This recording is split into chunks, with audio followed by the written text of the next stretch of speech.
Well, Shaun, how disappointing is it to lose these 3 players? Yeah, look, it's always disappointing to lose players who are starting quality A-League players, but at the same time, players have aspirations, and they need to do what they think is right for them. Why do you think the club hasn't been able to retain them? Look, each circumstance is different, right? We knew coming into this season, where Stephen Ugarkovic was, and what length of contract he was looking for to start with, and where he wanted to try and get to in his future. So we're comfortable with that one. We understand what's going on there. With Ollie and Clay, we put forward what we thought were good offers, but at the end of the day, they obviously didn't match up with what they were looking for. You said before about ambition. Where are they off to? What are their ambitions? Look, that's not for us to discuss at this stage. That's probably more for the players or for their agents to talk about that.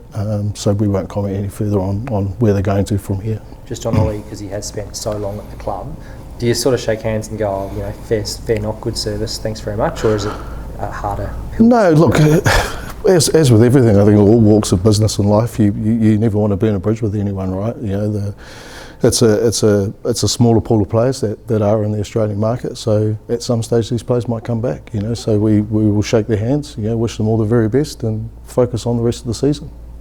With Ollie, obviously this has probably been forced because the rumours sort of emerged that he was going to go to Perth Glory, but you've sort of announced 3 players. What was the reason for sort of taking that step to just be open and say, look, these three?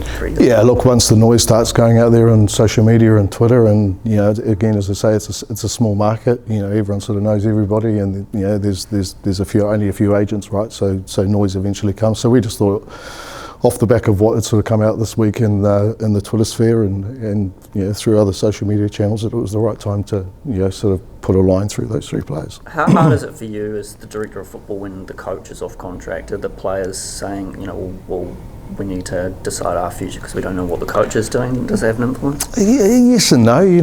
Some players will use that as an excuse or as something they're sort of considering. But I think in the A-League, there's a lot of uncertainty around a number of coaches in the league, right, and what's going to happen. So ultimately, I think the players, they make the decision what's best for them and what's best for their career, financially or otherwise. So I don't think that was a major factor. That's the big one, obviously, about Wolfie's future. We've seen the All Blacks come out, and that's gone really beautifully this week with their coaching announcement. More seriously, when will we know, or when will the club know about Wolfie's future? Look, discussions are ongoing with Wolfie at the moment. There's been discussions had the last few weeks, and there's discussions to come in the next few weeks. So at some point that will become clearer, and once we know exactly what's happening, we'll probably be in a position to make some comment on that. So you might do that before season's end? Yeah, we just have to wait and see how things play out, right? Do you think ideally you'd like to have a resolution either way there, just so you've got other players that I'm sure you want to re-sign as well, just so they know what's happening with the coach? Yeah, look, again, I think now having a director of football role, it's not all solely on the coach who we sign and how we sign. There's a process we go through. There's a group of people that are involved in that decision-making process. So the coach is obviously a big part of that, but he's not the only part of that. So we'll continue to do the business that we want to try and do over the next few weeks. Retention's probably more critical at the moment than recruitment, and I guess the recruitment will come at a later stage. Yeah, because how's retention going with some of the other members in the squad? Someone like Cullen Elliott's been having a great season, and I know he's sort of got that Scottish connection, so potentially could have no options over there. Yeah, look, there are a couple of players that we are in negotiation with still at the moment, and to be honest with you, I think some of those discussions are pretty positive at the moment. So yeah. Alex Reef is a guy on that list as well, I think, Gilly. Yes, correct. Yeah, so can you just give us an update? He's your captain. Can you give us an update there? Yeah, we're talking with Alex at the moment, and we're working through that now. We feel like negotiations are going pretty well. And just on the goalkeeping situation, obviously Ollie's he's a bona fide number one. Yes. Alex Paulson's at the football club. Yep. Do you believe he's ready to be an A-League men's number one, or will you be going to market to find a more established goalkeeper? Look, a lot of that also gets figured out once we sort of know what our retention has been and then how that leaves the budget. We've got 4 visa players already signed for next year, so Alex is one that we've obviously had here for a while now.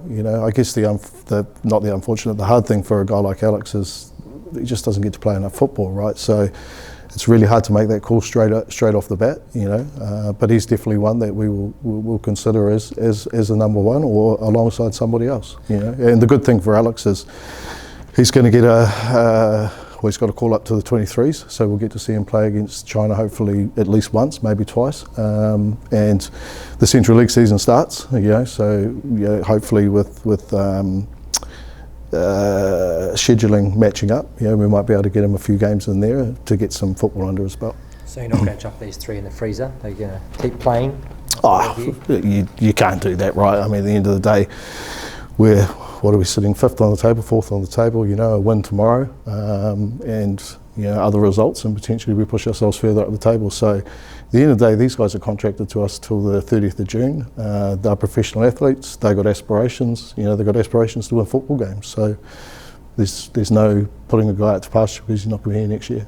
And the 2 of the departures are obviously established New Zealand internationals. Correct. It's obviously pretty important as New Zealand's sole club that you guys are the destination, but any sort of New Zealand internationals that play.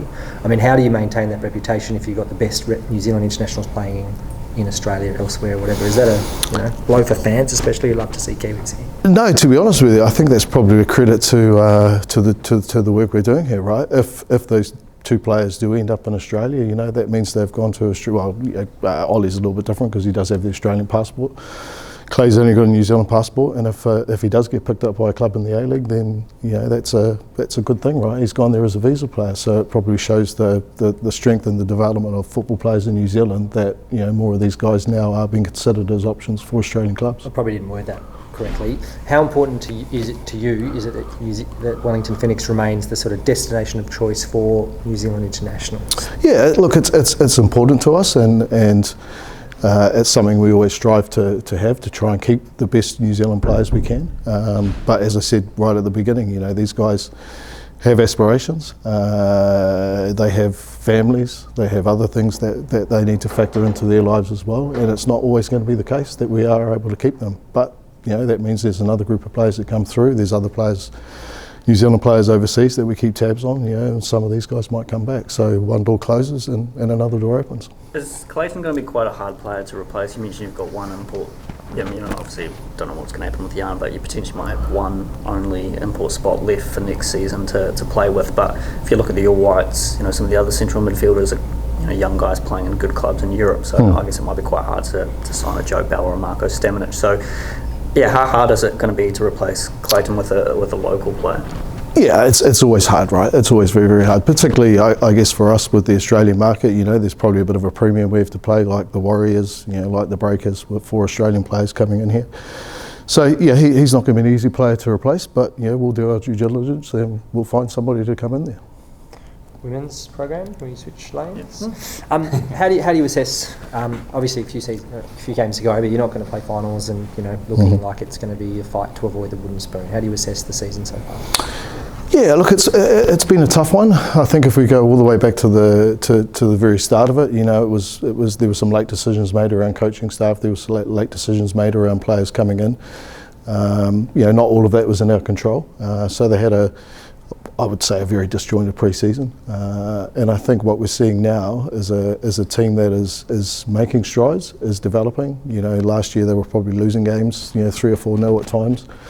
Whereas we look at the weekend, you know, that was an hour 1-0 loss to Sydney. I thought it was a very, very good performance. You know, a set-piece goal, that happens. So, yeah, it's not all doom and gloom for me. I think there's some good positive signs coming out of the women's team. Are you going to stick with Natalie next year?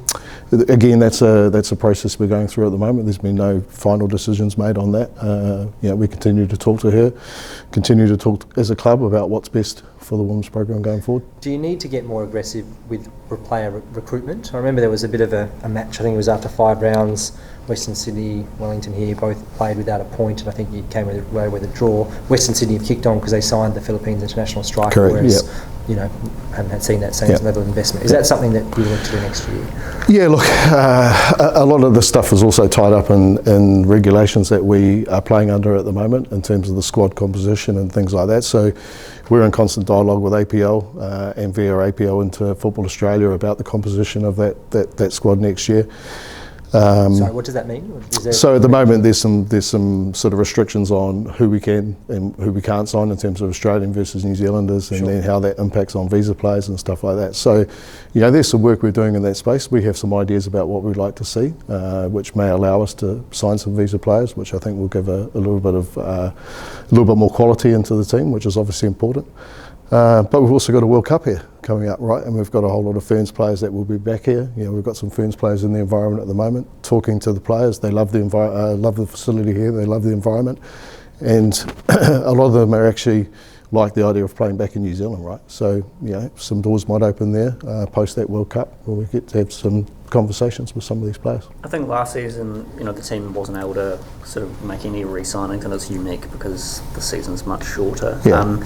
But Alyssa and Chloe did sign 2-year deals, Yes. so I guess that is sort of possible. Yep. Are you looking at trying to re-sign players? Look at someone like Michaela Foster, who's just been like an absolute standout for the team. Yeah, look, at the moment we're going through that process now about that. We're talking to Nat on that, but still there's still a lot of decision making to come out of APL about what it all looks like. We're potentially looking at the contracting cycle going to 35 weeks with the longer season, Central Coast coming into the league. Then we've also got the Ferns program post the season leading into the World Cup, so we need to understand what that looks like, how long they're going to be in that environment for, how long they're going to be in the World Cup, and then that'll sort of dictate where we go to with some of these decisions. Yeah, and I know when you had Gemma Lewis as head coach, she also did the under-20s. New Zealand Football have announced Leon Burney is going to be the under-20 coach. So what discussions did you have with New Zealand Football?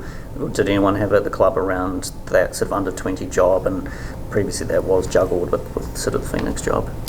Yeah, we have discussion with New Zealand Football on a number of factors and a number of things. The under-20 role and how that works with what we're doing here was discussed, but there was no common ground that was able to be found. Similar to the All White situation, no common ground was able to be found there either. So we'll continue to talk, but at this stage, there's no linkage for that 20s program into the Wellington Phoenix at this time. So what was the common ground that you weren't at? What weren't you able to agree on? Well, it was more so. It's not just about a coach. There's also an assistant coach. There's a goalkeeping coach. There's S&C. There's this. There's that. There's everything else. So, we want to look at a holistic approach to it rather than just a case by case. Individual by individual. Just back on the success of the women's Phoenix team this year, do you consider it success that you've actually, obviously put league results to one side, you've actually groomed a whole lot of players that are going to be in the Women's World Cup squad, so you can take, something from that, you've contributed to the Ferns, that's something to salvage from this season. Yeah, look, this is the second season of professional football for women in New Zealand, right? So, if you think back to the men's side of things, we're now, 15 years into it, whatever it is. We've seen a progression on the men's side of things, more professional and everything like that, and we expect the same thing to happen in the women's program. So, I think there's probably more positives than negatives to take out of what the women have done this year, and the sort of the bedding in of that team as a professional team out of New Zealand.